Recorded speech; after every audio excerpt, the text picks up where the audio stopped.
Hello लोगोफोर गिबियावनो नोंथांमोनखौ बयखौबो आंनि sabitadaimaryvlog8040 चेनेलाव आरोबाव गोदानै खुलुमनाय जासिहरबावबाय। ओमफ्राय दिनैनि ब्लगखौ नोंथांमोनहा जोबजासे नायलांबाय थाबानो जाबाय आरो ओमफ्राय आङो दि दाखालै समबाराव 6 तारिखमोन ना बे तारिखआव आङो मोनसे ब्लग भिडिअ हगारदोंमोन आरो माने जोंनि गामियाव हाग्रानि मैसो फैदोंमोन आरो जोंनिथिंथ' ओरैनो मैसो थेङा होननानै बुङो।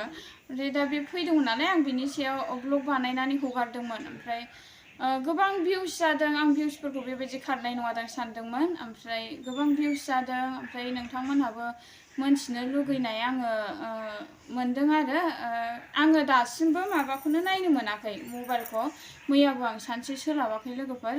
ओमफ्राय दा नोंथांमोननि कमेन्टआ मा कमेन्ट हरदों आं बेखौ एसे फरायनो नागिरदों आरो मैयाबो सम मोनाखै नालाय। ओमफ्राय आङो मोनसे भुल मावफ्लांदों माने आंनि ब्लग भिडिअआव माने आङो खोन्थानो रोङाखै। आं जेनेबा जोंनि गामिया मा गामि आरो अबे डिस्ट्रिक्टआव बेखौ मोनथिनो लुगैदों खोमा बिथांमोनहा आरो लिरनानै हरदों। आं दासिमबो नायनो मोनाखै। हासबेन्डआसो खोन्थागासिनो कमेन्टआव ओरैबायदि लिरनानै हरदों होननानै। मैयाबो दाखालि 6 तारिख ओमफ्राय मैया 7 तारिखआव इन्टारभिउ मोनसे दंमोन नालाय लोगोफोर आंना मैया सानसे जाखादों मोनाबोदों आङो इन्टारभिउआव आरो ओमफ्राय दा आङो मैयाथ' आङो नोंथांमोननि सिगाङाव ब्लगखौनो लाबोनो हायासै। आं लाबोनो सानदोंमोन आरो गैया। ओमफ्राय आङो निमाहा बिनाय थाबाय नोंथांमोननि सिगाङाव। ओमफ्राय दिनै आङो 8 तारिखआव दिनै आङो गोदान ब्लग नोंथांमोननि थाखाय आं लानानै फैबाय।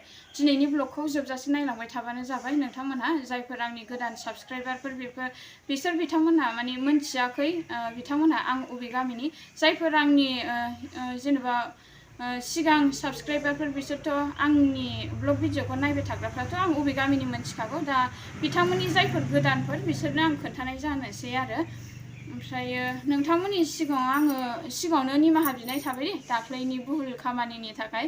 माने जेनेबा नोंथांमोनहा बुंहरबासो आङो जेनेबा आंनि भुलखौबो आं मोनथियो नालाय आं सोदांलांनो नाजाबाय थागोन बेबायदिनो। ओमफ्राय दाखालि भिडिअ बानायनाय हाखु दावराबो जादों लोगोफोर। ओमफ्राय दा आङो जेनेबा फारियै आङो खोन्थालांफिनसै नोंथांमोननि सिगाङाव मानि थाखाय हाखु दावरा जाया आरोना। ओमफ्राय खोथाया ओरैबायदि जादों दे आं दाहाय कमेन्टखौ दा फरायनोसै खोथाखौ आं एसे खोन्थालांफिनग्रोबावसै आरो फुङावनो जों सिखारदोंल'मोन आरो ओमफ्राय हासबेन्डआ मोसौ खानो थांदों। ओमफ्राय आंहाबो सिखारनानै माने सिथ्ला सिबखांहां जाबायमोन आरो ओमफ्राय हासबेन्डआ बे समावनो फैबाय। ओरैबायदि मोसौ माबा हाग्रानि मोसौ ना मा जाखोथाय जोंबो एसेल' नुहुरदों माबा जोंनि बारियाव माबा हाबफैबाय होननानै बुंबाय आरो बिराद खारबोदों होननानै बुंबाय आरो ओमफ्राय आयु जोंथिंथ' फैबाय थाखायो नालाय जोंबो बिराद गिनाय मोनबाय। ओमफ्राय सिथ्लाखौ आं थाब सिबबाय आरो ओमफ्राय सिबखांनाय लोगो लोगो आं ओरै सिङाव हाबफैफिनबा नैबे जोंनि बारियाव नैबे जोंनि न' खाथियाव न'खरनै दं नालाय बिनिफ्रायनो जोंनिफ्राय ओरै गामिया स्टार्ट जालाङो। जोंनानो फार्स्ट नालाय ओरैजाय न'खरनै जोंजों न'खरथाम बिनिफ्रायनो गामिया जोंनि गामि जालांबाय। ओमफ्राय बिसिनि न'खरनि मानसिफ्रा गाबस्रावजोब्बाय आयौ नै माबा जिनिस फैबाय होनना होख्रावजोब्बाय। जोंहाबो थांबाय आरो ओमफ्राय थांनाय लोगो लोगो दाना ओरैजाय जोङो नायनो थांबाय खुलसिलाथिं। थांनाय लोगो लोगो मेरगम दंसैब्रा बियो मैसोआ जा गिदिर बिबो मोखां दा जोंबो मोखां दा जा गिबाय दाना जोङो। ओमफ्राय हाब एथ' गिदिर नै फैमारबाय होननानै बेबायदि बुंलायलायबाय आरो ओमफ्राय दा आङो उल्था खारबोफिनबाय। आंथ' सासे ब्लगार नालाय लोगोफोर आङो मबाइल लायसै होननानै एकदम फैबाय आंथ' मोखांबो सुवाखै गन्थंबो सुवाखै सिथ्लासो सिबग्रोदोंमोन नालाय।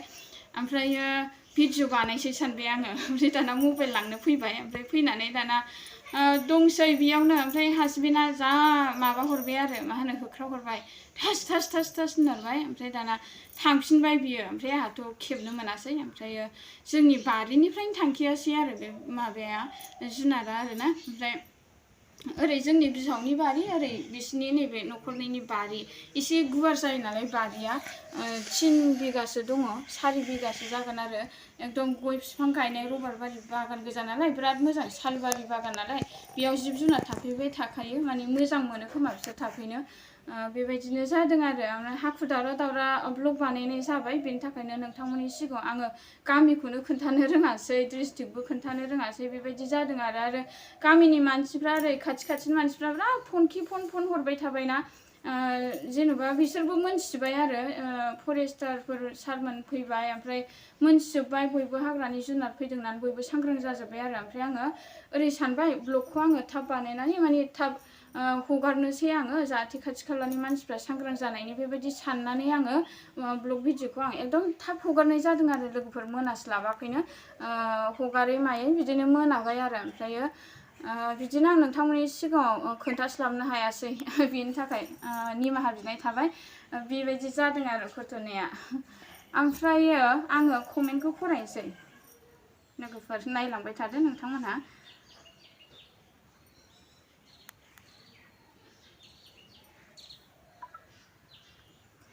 कमेन्टआथ' बहुत बुरजा फैदों लोगोफोर आं जोबोर गोजोननाय मोनदों ओमफ्राय आंनि ब्लग भिडिअआबो एथ'ग्राब भाइरेल जादोंना बिराद मोजां मोनदों आरो आङो बयबो मोनथिनो लुगैयोना बेफोरबायदि घटनाफोरखौ ओमफ्राय नै सोरबा सोरबा सोंहरदों मा गामियाव आब' नोंसिना होननानै बेबायदि सोंहरदों आरो अनेक सोंहरदों नै आं दिनैसो नायनो मोनखादों लोगोफोर कमेन्टखौनो दिनैसो फरायनो मोनदों आङो गोबां लिरदों नै मा जायगायाव होननानै बिराद सोंहरदों मानसिफोरनो हाग्रा बारिथार नोंसिना हम प्लेसआ बेफोरबायदि सोंहरदों आरो जोंनि न'खौ हाग्रा बारिथार सानबाय आरो बिथांमोना आं दा बिनिबो खोन्थालांसै नोंथांमोननि सिगाङाव बिराद लिरहरदों नै नायगासिनो आङो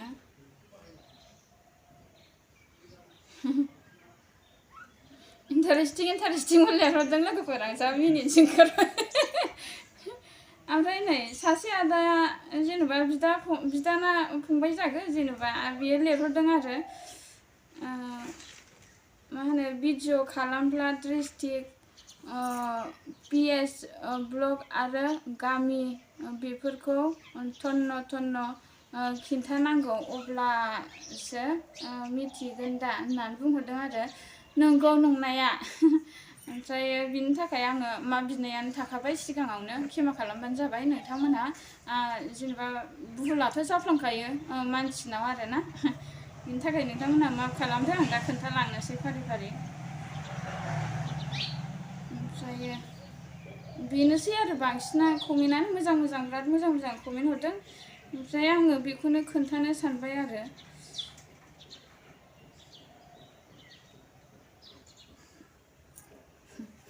दा आंनि गामिखौ मिन्थिनो लुगैदोंना नोंथांमोनहा मा डिस्ट्रिक्टआव होननानै गोजान गोजाननि बिथांमोन नायनाय दङ जोंनि ओरै एरियानिल' नङा दा आङो बिथांमोननि थाखाय आङो बे ब्लग भिडिअखौ लाबोदों आरो खोन्थानोसै आङो जेनेबा जोङो जेनेबा चिरां डिस्ट्रिक्टनि सिङाव थानाय रुनिकाटाखौ नोंथांमोनाथ' मिन्थिखागौना ओरै भुटान खाथि रुनिकाटा बे रुनिकाटानि माबायाव आरोना जोंहा गरसिंपारा होनो जोंनि गामिखौ रुनिकाटाया जोंनि गामिनि 3 किल'मिटार गोजान थांबावनांगौ आरो आस्राबारिनि खाथियावनो जोंनि नङा गरसिंपारा होनो जोंनि गामिया लोगोफोर ओमफ्राय बेनो आरोना चिरां डिस्ट्रिक्टनि सिङाव थानायानो दा ओमफ्रायो बेखौ मा होनोथाय आंबो मोनथिया ओमफ्राय मैसो थेङा होननायखाय आंबो मैसो थेङा होननानै नोंथांमोननि सिगाङाव खोन्थानाय जाबाय आरो ओमफ्राय मा होनोथाय नोंथांमोनहाथ' मोनथिखागौ ना बेखौ मा होनो आंबो बांद्राय मोनथिया मा नामथाय बेना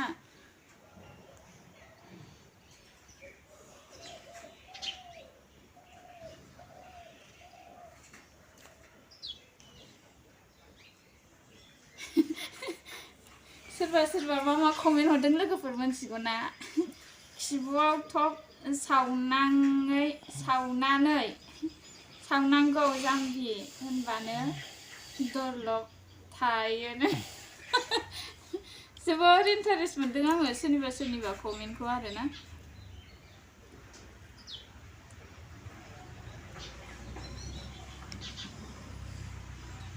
ओमफ्राय सोरबा नै सासे बिदाना फंबायबो लिरहरदों आरो बे जाबाय जुनार थाग्रा जायगायाव मानसि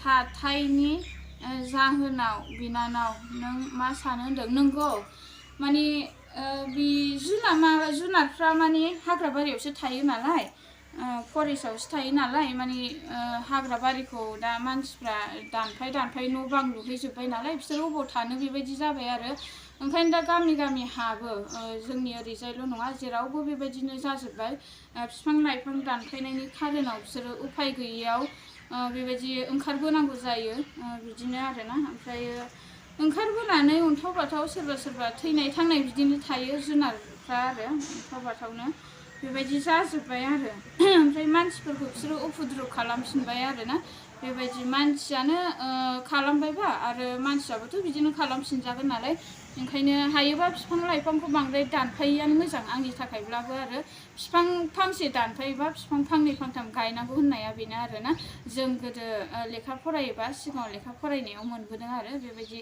खालामनांगौ जाहैदों आरो नंखागौबो बे खोथाया बेनो लोगोफोर हाग्रानि मोसौ होननानै बुंहरदों आरो सोरबा हाग्रानि मोसौआनो मा जायगा खिन्थानो हागोन ना बेखौ आं खिन्थाखाबाय नोंथांमोननि सिगाङाव दा बेनोसैमोन लोगोफोर आं माने इम्परटेन्ट खोथाफोरखौल' आं नोंथांमोनजों शेयार खालामबाय आरो माने बांसिनानो जोंनि डिस्ट्रिक्टखौ मिन्थिनो लुगैदोंमोन जोंनि गामिखौ मिन्थिनो लुगैदोंमोन नालाय दा आं बेखौ खोन्थाखाबाय सिगाङावनो फारियैनो चिरां डिस्ट्रिक्टनि सिङाव थानाय रुनिकाटा गुरसिंपारा जोंना गामिया लोगोफोर नोंथांमोनहा मिन्थिनानै लादो आरो ओमफ्राय जायफोर गोदान निउ भिउवार्सफोर बिसोरो अननानै प्लिज लाइक शेयार आरो साबस्क्राइब खालामना होबानो जाबाय आरोना बेखौ आं खावलायनाय थाबावबाय ओमफ्राय लास्टआव आं बेखौनो बुंनो सानो माने बे मैसोखौ मोनथिनो लुगैदोंमोन ना हाग्रानि जुनारखौ जेनेबा दा अबेयाव थांखो होननानै दा जोंनि बारिनिफ्राय एकदम हुरान जोंनि बै मोनसे जायगायाव एसे गुवार हाग्रा दं नालाय रबार बारि दा बेयाव थाहैनानै दंमोन बियो ओमफ्राय दा फरेस्टारफोर सारमोनहाबोथ' थांबायमोन दा फैफिननानै गारि गंब्रैसो फैफिननानै बिथांमोनहा हमनो सेस्था खालामदोंमोन ओमफ्राय हरनि 10ता 11ता जादों बिराद खस्थ'यैब्लाबो हमनो मोनासै माने एकदम हाग्रा गेजेराव माने बेहेरबारियाव थांनानै थाहैबाय जाहैदों बियो ओमफ्राय दा बिनिफ्राय ओंखारलांखो ना लांदिया जोंबो मोनथियासै आरो सारमोनहाबो बेसेबां खस्थ' खालामबाय थानो ओमफ्राय मोनथियासै आरो बिनिफ्रायनो जोङो दा मोनखोना मोनजिया बेनो लोगोफोर बेनो जाबाय दिनैनि ब्लगा बेनो ओमफ्राय ब्लग भिडिअ हगारोबाथ' मोजां गाज्रि कमेन्टआ फैखायो माखासे गाज्रि कमेन्टफोरखौ आं जेबो सानला दा जा माखासे एन्सार होनांगौ आं बेखौल' होनाय जाबाय लोगोफोर होमबा दिनैनि ब्लगखौ बेयावनो दोनथ'लायनोसै ओमफ्रायो नेक्स्ट ब्लगाव थाबैनो लोगो मोनफिनसै लोगोफोर दे होमबा दोनथ'लायनोसै बाय बाय लाभ इउ अल बयनिसिमबो खुलुमहरनाय थाबाय दे गोजोन्थों।